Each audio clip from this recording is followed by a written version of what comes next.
My speedrun map named Parkour Speedrun was based on various death run maps that required parkouring through an obstacle course with various traps and tricks along the way.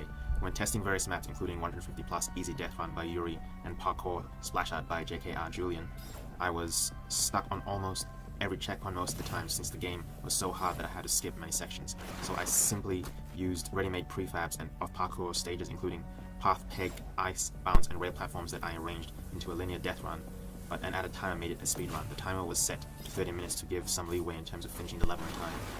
The map used a large grid environment as the basic foundation. Various devices and traps were added to increase the difficulty by surprising and challenging the player. Weapons, chests, and galleries were not needed as they were collectibles and decorations, and only prefabs, devices, and consumables were applied. There is an option to skip certain parts of the level by cheesing it or cutting corners, and some sections do not have to be played. I tried to make the map simple but not overly difficult, with checkpoint spawners that are dispersed close together. It was intended to be an obstacle training course with a sporting attitude, removing the need for weapons and fighting, but violence is still present in the form of traps and elimination zones. The map represents both mastery and performativity in terms of its speed play by platforming through dangerous areas and memorizing the level. I used Fortnite's creative mode to create my map on the Epic Games launcher as well as my PlayStation 4, then recorded and edited it on Share Factory to share the video on YouTube. The MDA framework is present in my level based on the paper MDA, a formal approach to game design and game research by Robin Hanig, Mark LeBlanc, and Robert Zubek. Mechanics are demonstrated with the controls by moving the character with an analog stick or directional keys and jumping with the spacebar or allocated button. Using weapons, pickaxes, or building materials has been prohibited in the game as there is no need for it in a speedrun. Other mechanics include touching the ground outside the platforms to cause instant death, walls that shoot poison darts, jumping on bounce platforms to reach higher heights, and spikes that activate when the player touches it after a few seconds. There are platforms that turn the player's feet into ice blocks to make players slip off the stage, ice platforms that are just slippery, and there are platforms that push the player forward or enhance their speed. Checkpoints are aligned with collectible coins to indicate a sense of direction of the player to activate them. A trigger zone at the end of the level is also marked by a giant coin and electrical railings that damage the player or push them from platforms. Dynamics include timing jumps or dashing to gain momentum and cross over platforms, dodging obstacles that are dangerous, and jumping or running at the right time.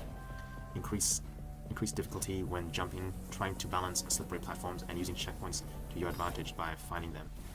There are steps, walls, railings, and small platforms that will offer parkour opportunities and keep the player within the confines of the level. The game is still moderately difficult, where there is a lot of respawning at checkpoints. There are time indicators with sound effects, countdown at the starting point, and victory screens when the level or timer is complete.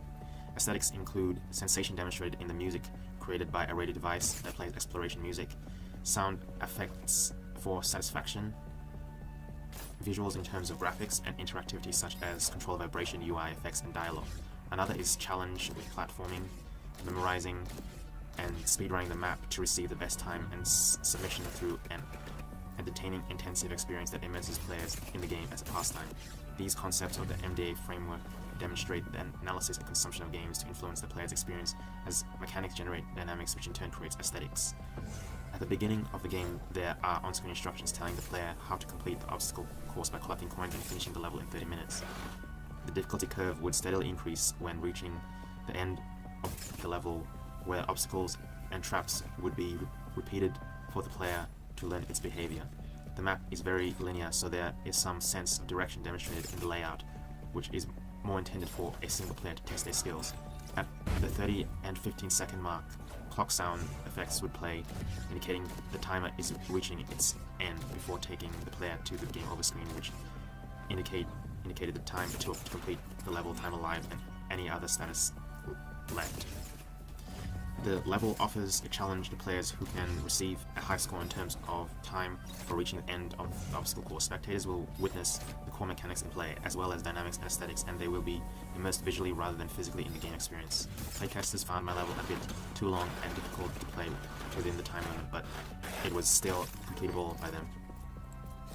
Accessibility design for players and spectators includes entertaining and sharing the gameplay experience visually through audio and physical engagement. Players will easily get the hang of the game, but it might take a few tries to progress through the checkpoints. However, spectators will not be able to experience the difficulty, interactivity, or gameplay firsthand, so they might need some dialogue, visuals, or audio feedback to demonstrate the player's emotions and sensations.